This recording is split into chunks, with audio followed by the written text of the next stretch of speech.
Hey, welcome back to Guitar Explorer. My name is John Stockdale. I'm with C.J. Leonardi, great guitar player. Has been taken for a 5 years, something like that. You're on your 5th year. Yeah. It's fantastic, man. And what college is it you're going to be going to again? University of South Carolina. USC. All right, fantastic. All right. Well, man, it's a pleasure. It's always been a pleasure, man, when you come in. It's been a pleasure taking from you for this long. I love it. Yeah, so we always have some really, really good, interesting lessons. Today, we're just breezing back into minor 7 land, and we're going to be studying how to practice it on the treble strings. If we see a minor 7 chord, and there's a root or a flat 3rd or a 5th or a flat 7 in the melody, we bring the note up an octave when we're reading treble clef in the real book, or any like that. So we'll start with G minor 7. I'll play the chord, and you'll play the melody note. Let's arpeggiate the chord melodically with the first string, so we know where the notes are that we're going to keep in the melody, the soprano voice. So we've got the root note. Well, where's the flat 3rd? Not in the chord, but only on this first string. Yeah, we're improvising this session right now, and that's the flat 3rd. And what's the name of that note? B flat. Okay, then what do we got from there? You got that D. Okay, a D. Let's get some more volume so we're able to pick that up.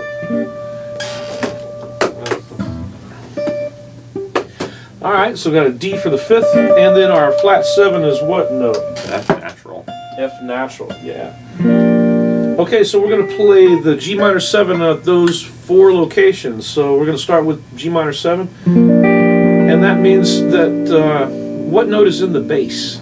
Bass, you got that F. Okay, and then that means that we're in what inversion is that? 3rd inversion. 3rd inversion. Okay, so the what key would this be in G minor 7? Well, I mean, minor chord can be a 2, or a 3, or a 6. So. Right, 2, 3, or a 6. If it was a 2 chord, then that means we're in the key of F. F. Okay, and the key of F has 1 flat. 1 flat. And what is it? B flat. Oh, fantastic. And then it can also be the 3 chord, which means that we're in the key of E flat. And the key of E flat has how many flats? 3 flat. Or 4. B yeah. flat, E flat, E flat, D flat. Right. Yeah. Oh, 3. 3. Yeah. B flat, E flat, A flat.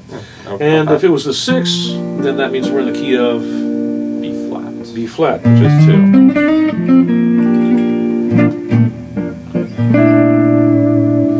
And let's play G minor 7 with the melody, the soprano note, on our first string. What do we have now? Well, we have G minor 7. All right, yeah. But what's in the bass then? What makes this different from this G minor 7? It's root position. Ah, okay. Yeah, that G. And so first is in root position. Yeah. So what about if we put D? What if D is in the melody? Okay. Now what note is in the bass? That'd be the B flat.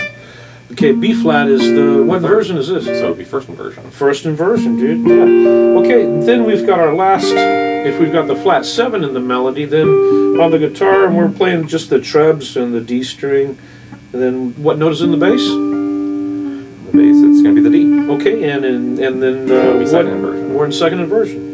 Okay, so what we can do, let's play it whole notes here. Just let's play those 4 chords. 2, 3, 4. We got 1, 2, 3, 4. 1, 2, 3, 4. 1, 2, 3, 4, and 1. Okay, so let's see how long that takes. Let's try that one more time. 2, 3, 4 on the spot. 2, 3, 4. 1, 2 coming at you. Here we go. That's the one. Yeah, so let's look at that inversion. That's a very rare. That's a rare, way to play a minor 7.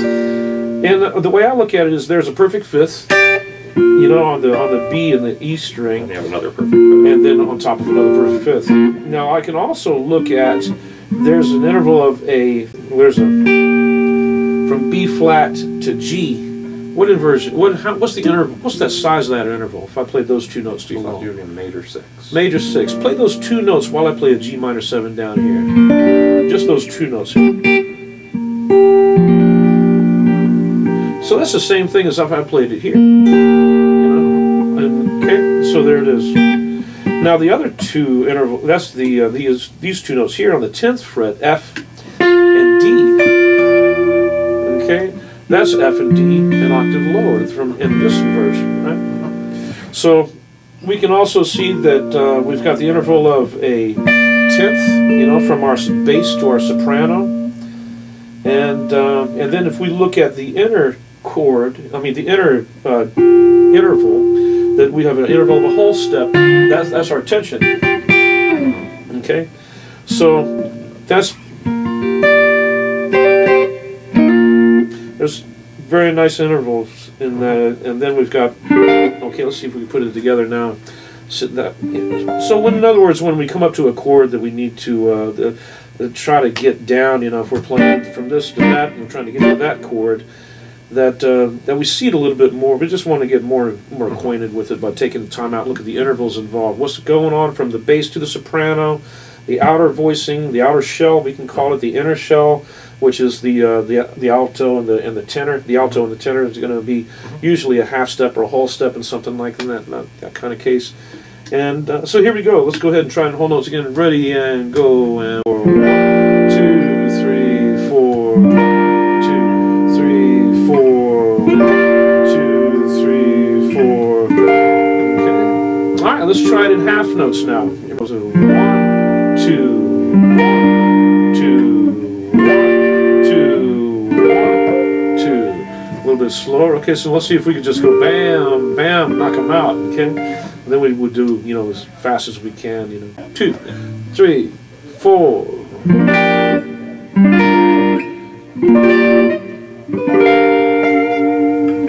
There we go. Now the next thing to do, that'd be the first thing to understand, memorize those 4 shapes, and that sometimes just takes a little bit of a G minor 7 jam, and then you would just go back and forth between those. Good for volume swells. Some of them are a little bit more exotic than others. If you're just using them as a just a jam. Some bass player comes in and just let's do G minor 7. Come with some kind of vamp, but. Let's look at it, practicing it, you can practice it in the Mickey Baker method would say, well, practice it in chromatics, So the next thing to do, we'd play everything up a half step. So we'd play A flat minor 7. So now we would look at, okay, well, what's the key if this was the 6th chord? Then it wouldn't be A flat minor 7, would it? That would be C flat. Yeah, so it would be the key of C flat, the key of C flat, but we could also think of it as a G sharp minor 7, and then it would be B, and it would be in the key of B. Yeah, so we've got different ways we can be thinking about it, and so as a 2 and a 3 and a 6 chord as well as a sharp key or a flat key, and so we need to study those, and think about the arpeggios and the scales that we would use because of the enharmonic equivalence. So let's go ahead and move it up a half step and see what the vision of whole steps and up, because sometimes just moving things up a half step is just not, it doesn't connect that fast to a lot of people. All right, so now we're going. I'm going to think A flat instead of G sharp, and we'll we'll try that out. 2, 3, 4. 2, 3, 4. And that first inversion. Okay, right. That's a catcher. And then we've got to get there. Okay. And of course, we would use a metronome for something like that. Let's say that we're just going to turn on the metronome. This is a KDM3 Chord. Nice. We're just going to tap it out about this tempo, and then press. Okay,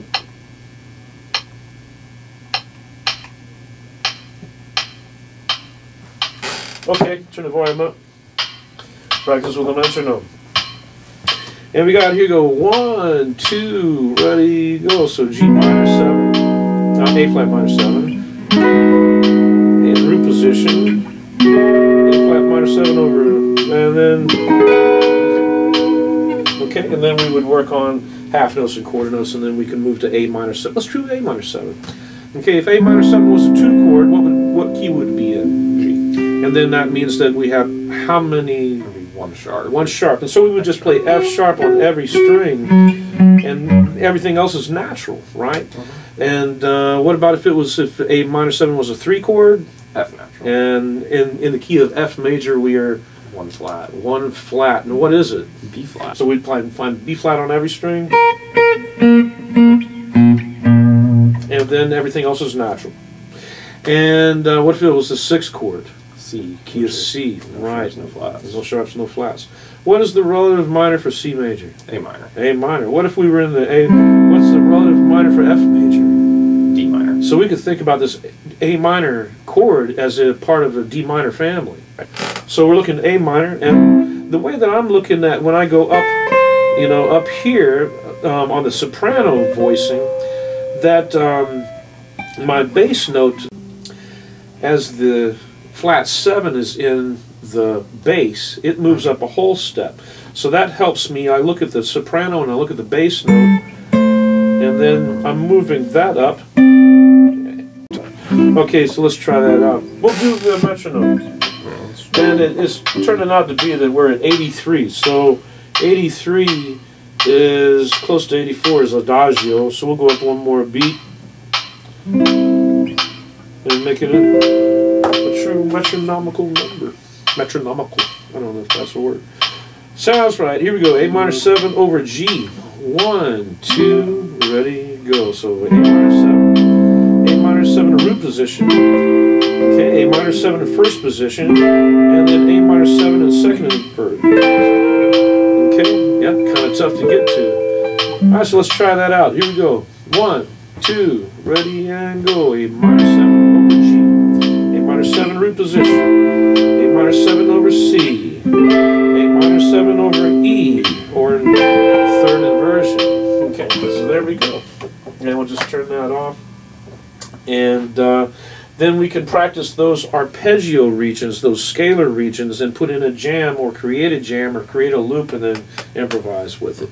All right, yeah, well, that was cool. That's a good lesson right there, and just practicing and just chromatically going through it, moving from G minor 7 to A flat, or G sharp minor 7 to A minor 7, B flat major 7, minor 7, I'm going to say major 7, minor 7, and then just chromatically, just take everything all the way up. Move on to the next 4 groups of strings and the next journey, and then the next 4. And extensions and alterations and substitutions as well. Yeah. Now see, the other thing about it is that there's a triad on top of a triad. When you're looking at G minor 7, you got G, B flat, D. What's the other triad that's involved? If you have a G, B flat, D, you have a B flat, D, F. B flat, D, F. Yeah, so what triad is that? B flat major 7. B flat major, yeah. And a major 7 would be a minor 9. Minor 9, exactly. So we've got, that would have how many triads involved? 3. 3 that we could see right off the bat there, but we could combine other things along with it. Yeah, man. So that's a really good session of what just a 4-note voicing can do. That's really a cool way to just look at the guitar and just practice just one topic. We could change it, and we could bring up the minor 3rd to a major 3rd and study dominant 7 the same way. So thanks for watching, and I'll see you on the next journey. Thanks again, man. And we're going to have to do more of these. This is really fun. Thanks for having me. Yeah, right on.